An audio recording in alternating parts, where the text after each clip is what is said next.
Hello all, welcome back to the channel. రివ్యూలోకి వెళ్ళే ముందు సారీ ఫర్ ద డిలే. నేను మూవీ ఫస్ట్ డే చూడలేకపోయాను, నిన్ననే చూశాను. సో ఇప్పుడు రివ్యూ అప్లోడ్ చేస్తున్నాను.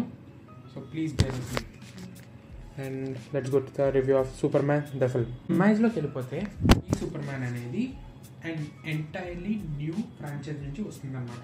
ఇప్పటివరకు మీరు చూసిన మూవీస్ అన్ని జస్టిస్ లీగ్ కానీ, Superman, man of steel కానీ, డాన్ ఆఫ్ జస్టిస్ కానీ ఇవన్నీ మర్చిపోండి.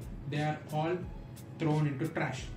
ఇప్పటి నుంచి వచ్చేవన్నీ కొత్త యూనివర్స్ని స్టార్ట్ చేస్తున్నాయి. అంటే ఈ Superman first instalment in the franchise అనమాట. మొత్తం ఈ సిరీస్ అన్నట్టు మొత్తాన్ని రీబూట్ చేసేసి మళ్ళీ కొత్త డీసీలో కొత్త యూనివర్స్లోకి వస్తుంది. ఇప్పుడు ఈ మూవీ బట్టి మాట్లాడుకుందాం అనుకుంటే it is not a classic DC type movie. మరి డీసీ అనగానే డార్క్ థీమ్ మూవీస్ బాగా గుర్తొస్తూ ఉంటాయి. బట్ ఈ మూవీ చాలా కలర్ఫుల్గా అండ్ లైట్ హార్టెడ్గా ఉంటుంది. ఈ మూవీ మనకి ప్రీవియస్ సూపర్ మ్యాన్స్ కానీ బ్యాట్మ్యాన్ థీమ్లో ఉన్న ఆ డార్క్ థీమ్స్ అనేది ఎక్స్పోజ్ అయ్యేదన్నమాట. It goes in the lighter theme, like కొంచెం మార్వలైజ్ చేసినట్టు టైం వచ్చింది. మార్వలైజ్ అంటే ఇప్పుడు మార్వల్ మూవీస్ ఉన్నాయి చూడండి, ఆ టైప్లో కొంచెం తీసినట్టు నాకు అనిపించింది. అండ్ డైరెక్టర్ అలాగో జేమ్స్ గన్ కాబట్టి మీరు అతని దగ్గర ఉన్న క్లాసిక్ హ్యూమర్ అనేది ఈ మూవీలో చాలా బాగా ఇంటిగ్రేట్ చేశారని మాత్రం అనిపించింది నాకు. లైక్ తను తీసిన guardians of the Galaxy series మీరు చూసుంటుంటే అందులో హ్యూమర్ అనేది మీకు బాగా క్లియర్గా కనిపిస్తూ ఉంటుంది. అలాంటి హ్యూమర్ని ఇక్కడ కూడా తీసుకొని వచ్చి పెట్టారు. And coming up the movie, ఇప్పుడు మూవీని సూపర్ మ్యాన్ తరఫు ఒరిజిన్ అవన్నీ చూపించి టైం వేస్ట్ అనేది చేయడం అనమాట. డైరెక్ట్గా మనకి టెక్స్ట్లోనే ఇచ్చేస్తాడు మూవీ తరఫు బిగినింగ్ ఏంటి, ఏమవుతుంది అనుకోని. నేను స్పాయిలర్స్ ఇవ్వట్లేదు కాబట్టి ఆ టెక్స్ట్ ఏం చెప్పా అనుకోవట్లేదు. బట్ ట్రైలర్ చూస్తే మీకు కొంచెం ఎవిడెంట్గానే అర్థమైపోతూ ఉంటుంది.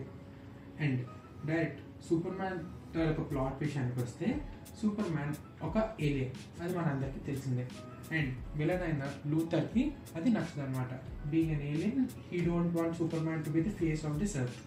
సో సూపర్ మ్యాన్ మీద అగేన్స్ట్గా పిఆర్ అవన్నీ నడుపుతూ ఉంటాడు. అండ్ ఆల్సో సూపర్ మ్యాన్ అంత మంచోడు కాదు అనుకొని ప్రూవ్ చేద్దామని ట్రై చేస్తూ ఉంటాడు. అండ్ ఫైనల్లీ చంపేద్దామని ట్రై చేస్తూ ఉంటాడు. అండ్ ఇక్కడ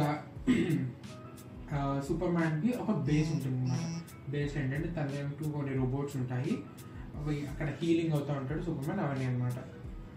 ఆ బేస్లోకి వెళ్ళి తను ఎక్స్పోజ్ చేయడానికి ట్రై చేస్తాడు villain. That's the basic premise of the movie. తర్వాత ఏమైంది అనేది మీరు మూవీలో చూడాలి. ఈ మూవీ ప్రకారం సూపర్ మ్యాన్ మనకి జనరల్లీ సూపర్ మ్యాన్ అంటే చాలా పవర్ఫుల్గా లైక్ ఈ సూపర్ మ్యాన్ అన్నట్టు చూపించారు. కానీ ఇందులో Superman is not being so Superman. ఎందుకంటే సూపర్ మ్యాన్ని చాలా వీక్గా చూపించారు. It's kind not my type. ఎందుకంటే సూపర్ మ్యాన్ మనం చాలా పవర్ఫుల్గా చూసాం. ఒక సింపుల్గా చెప్పాలనుకుంటే జస్టిస్ లీగ్లో Superman other justice league మెంబర్లో కానీ ఆ ఫైట్లో కానీ అలా మనకి సూపర్ మ్యాన్ అంటే మనకి చాలా పవర్ఫుల్ అన్నట్టుగానే తెలుసు. కానీ ఇక్కడ super man is not so powerful, is very weak అన్నట్టు చూపించారు. అండ్ ఆల్సో మాటిమాటికి సన్ కావాలనుకుని ఏడుస్తూ కూర్చుంటాడు. అండ్ ఆల్సో సూపర్ మ్యాన్ విషయానికి వస్తే ఇందులో సూపర్ మ్యాన్కి క్లోన్ టైప్ ఒకటి ఉంటాడు, అల్ట్రాన్ అనుకోండి. Is being more Superman than Superman himself. ఇది మాత్రం నాకు కొంచెం like why Superman being like this అనిపించింది. ఎందుకంటే సూపర్ మ్యాన్కి చాలా పవర్స్ ఉంటాయి, సూపర్ స్పీడ్ కానీ హీట్ విజన్ కానీ ఇవన్నీ ఉంటాయి. అవన్నీ సరిగ్గా వాడినట్టు కూడా నాకు అనిపించలేదు అనమాట. Coming to the performances, David ఇంటి పేరు నాకు నోరు తిరగట్లేదు, David as Superman was good. ఎందుకంటే నేను ముందు నుంచి పడ్డ డౌట్ ఏంటంటే హెన్రీ క్యావిల్ దాకా లెగసీని మెయింటైన్ చేయగలడా లేదా అని మాత్రమే డౌట్ పడుతున్నాను. He stands out himself. Henry క్యావిల్ని మించిపడి అనట్లేదు, but he makes his place. And also సూపర్ మ్యాన్లో మనకి ఎప్పుడు ఒక లాజిక్ ఉంటుంది, మాస్క్ వేసుకోకుండా ఉంటాడు బట్ క్లార్క్ కెంట్గా ఉన్నట్టు ఎవడు గుర్తుపడ్డాడు. ఆ లాజిక్ క్లియర్ చేస్తూ కూడా ఇందులో ఒక సీన్ ఉంది, అది నాకు బాగానే నచ్చింది. అండ్ సూపర్ మ్యాన్లో ఉండే ఒక క్లాసిక్ థీమ్ ఉంటుంది, అది కూడా చాలా బాగుందన్నమాట. టైమింగ్ అవన్నీ సరిగ్గా వాడుకున్నారు లేదని నేను చెప్పలేను, కానీ ఆ థీమ్ మాత్రం వినడానికి చాలా బాగుంది, మంచి ఎనర్జీ థంపింగ్లా ఉందన్నమాట.